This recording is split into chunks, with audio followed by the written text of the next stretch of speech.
Guys Saiyaara movie को लेकर जो लोगों का क्रेज़ चल रहा है इस time that is so unexpected, क्योंकि इस मूवी को रिलीज़ होने से पहले कोई शायद इस मूवी के बारे में बात भी नहीं कर रहा था। किसी को पता भी नहीं था कि ये मूवी इतनी ज़्यादा हाइप अप हो जाएगी, इतनी हाइप क्रिएट हो जाएगी इस मूवी की। और दोनों जो लीड रोल में हैं अहान पांडे और अनीत पड्डा रातों रात सुपरस्टार बन जाएंगे इस मूवी की वजह से। इस मूवी ने सारे रिकॉर्ड्स ब्रेक कर दिए हैं अब तक के, क्योंकि रिसेंटली हमें कोई भी अच्छी बॉलीवुड रोमांटिक लव स्टोरी देखने को नहीं मिल रही थी। अब ये फ्रेश पेयरिंग के साथ एक इतनी अच्छी स्टोरी वाली मूवी आई है तो लोग इसे क्यों ना पसंद करें। साथ ही साथ ऑडियंस ने इस चीज़ को भी प्रूव कर दिया है कि वो नेपो किड्स के खिलाफ नहीं है, बल्कि जो अनटैलेंटेड नेपो किड्स हैं जिनमें कोई टैलेंट नहीं है बस वैसे ही आ जाते हैं खुद को प्रूव करवाने के लिए। ना ही उन्हें एक्टिंग आती है, ना ही एक्सप्रेशंस अच्छे हैं, डांस बिल्कुल टैलेंट नहीं है और इनको बस लोग ट्रोल करते हैं। लेकिन अब अहान पांडे भी एक नेपो किड ही हैं, वो चंकी पांडे के नेफ्यू हैं और अनन्या पांडे के कज़न ब्रदर हैं। लेकिन उसके बाद भी उनकी एक्टिंग बहुत ज़्यादा अच्छी है, उनके बॉलीवुड में कनेक्शंस भी हैं। लेकिन फर्स्ट मूवी के अकॉर्डिंग उनकी ज़बरदस्त एक्टिंग, यार बंदे ने क्या कमाल कर दिया। और दूसरी तरफ फीमेल एक्ट्रेस अनीत पड्डा जो कि आउटसाइडर है। सलाम वेंकी उनकी 2022 में एक मूवी आई थी काजोल, जिसमें मेन लीड पे थी, उन्हें एक छोटा सा रोल मिला था। और फिर 2024 में बिग गर्ल्स डोंट क्राई के नाम से उनका एक वेब सीरीज़ आया था। अब 22 इयर्स के एज में उन्होंने काफ़ी सारे बिग कंपनीज के साथ एड्स भी किए हैं और सलाम वेंकी में वो काजोल जैसी बिग एक्ट्रेस के साथ छोटा सा बेशक उनका रोल था, लेकिन कुछ रिकॉग्निशन भी मिली उन्हें। फिर सैयारा के लिए उन्होंने ऑडिशन दिया तो उन्हें कास्ट कर लिया गया। अब कुछ लोग आशिकी 2 के साथ सैयारा को कंपेयर कर रहे हैं और कह रहे हैं कि इसका नाम आशिकी 3 होना चाहिए था, लेकिन अगर इसका नाम आशिकी 3 हो जाता तो सिचुएशन काफ़ी टफ हो जाती अहान और अनीत के लिए, क्योंकि श्रद्धा और आदित्य की जो बात है वो किसी की नहीं है भाई। अब तक श्रद्धा कपूर एक अकेली ऐसी एक्ट्रेस है जिसको कोई हेट नहीं मिलता। नेपो किड होने के बावजूद उसकी फ़ैन फॉलोइंग बहुत ज़्यादा है और इंस्टाग्राम पे बहुत ज़्यादा फॉलोअर्स हैं, ये हम सबको पता है। पर नीत के पास ये चीज़ है, उसके लुक्स भी नेचुरल हैं, उसने फेस पे कोई आर्टिफिशियल कुछ नहीं कराया हुआ। और अहान की एक्टिंग भी बहुत ज़्यादा अच्छी है। अब आदित्य रॉय कपूर तो बने ही ऐसे रोमांटिक इमोशनल रोल्स के लिए हैं, लेकिन अहान को देखकर भी ऐसा लग रहा है कि ये बंदा रणबीर कपूर, आदित्य रॉय कपूर इनको टक्कर देगा, इनकी जैसे एक्टिंग करेगा और ही इज़ नेक्स्ट सुपरस्टार। अब कुछ लोग ओवर एक्टिंग कर रहे थे सिनेमा में, इतने अजीब कपड़े फाड़ देना और फेंट हो जाना। अब मूवी इमोशनल हो सकती है, लेकिन इससे भी ज़्यादा इमोशनल मूवी आई है, लेकिन ऐसा तो कभी नहीं हुआ। एक्चुअली अब सोशल मीडिया का टाइम है तो लोगों को लगता है हम ऐसी हरकतें करेंगे तो मे भी हमें कुछ अटेंशन मिल जाए, और साफ पता लग रहा होता है कि ये फेक कर रहे हैं जो भी करें, क्योंकि इस तरह का क्रेज़ सनम तेरी कसम की री रिलीज़ के टाइम पे भी हुआ था। अब खुद तो अजीब हरकतें करते हैं, दूसरों का एक्सपीरियंस भी ख़राब कर देते हैं। नो डाउट अहान और अनीत की एक्टिंग बहुत अच्छी थी, मूवी बहुत अच्छी थी, स्टोरी लाइन, सॉन्ग्स, हर चीज़ बहुत अच्छी थी।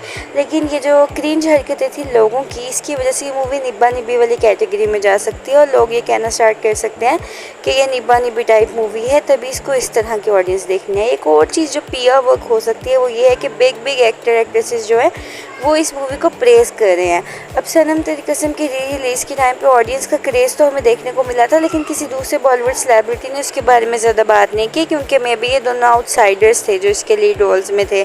अब सैयारा के टाइम पे अहान पांडे के में भी काफ़ी कनेक्शंस हैं, इस वजह से हो सकता है कि उन्हें सब प्रेज़ कर रहे हो। इवन करण जौहर ने भी स्टोरी लगाई थी और काफ़ी बड़ी स्टोरी लगाई थी, और फिर करण जौहर को किसी ने ट्रोल किया था कमेंट में कि आ गया नेपो किड का जान। उसके बाद करण ने ऐसे रिप्लाई किया, चुप कर, घर बैठे बैठे नेगेटिविटी मत पाल, 2 बच्चों का काम देख और ख़ुद काम कर। फिर उसके बाद श्रद्धा कपूर ने तो सिनेमा में जाके रील अपलोड कर दी थी और काफ़ी सारे दूसरे सेलिब्रिटीज़, इवन मोस्ट फेमस जो सेलिब्रिटीज़ थे बॉलीवुड के, सब ने ही प्रेज़ किया था यहाँ पे, और मूवी देखने बहुत सारे सेलिब्रिटीज़ गए भी हैं। अब कुछ लोग ऐसे कमेंट्स भी कर रहे थे कि अगर सैयारा के रिव्यूज़ देखो तो सेम ही स्टेटमेंट्स दे रहे हैं सब लोग रिव्यूज़ में, तो ये हो सकता है पीआर वर्क हो।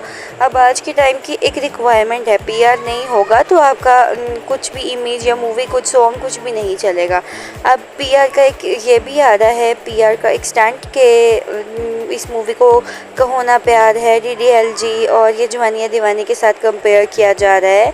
तो हो सकता है कि अहान इन फ्यूचर रणबीर कपूर जैसे बिग स्टार बन जाएं। बट अभी उनकी फर्स्ट डेब्यू मूवी है, let's hope for the best. अब कार्तिक आर्यन के बारे में बात कर लेते हैं। तो कार्तिक आर्यन का नेगेटिव पीआर वर्क करा है, क्योंकि सबको पता है उनकी आशिकी 3 मूवी आने वाली है, तो वो यहाँ पर अहान को डिग्रेड कर रहे हैं अपने पीआर के थ्रू। उनका तो अग्रेसिव पीआर है, ये सबको ही पता है।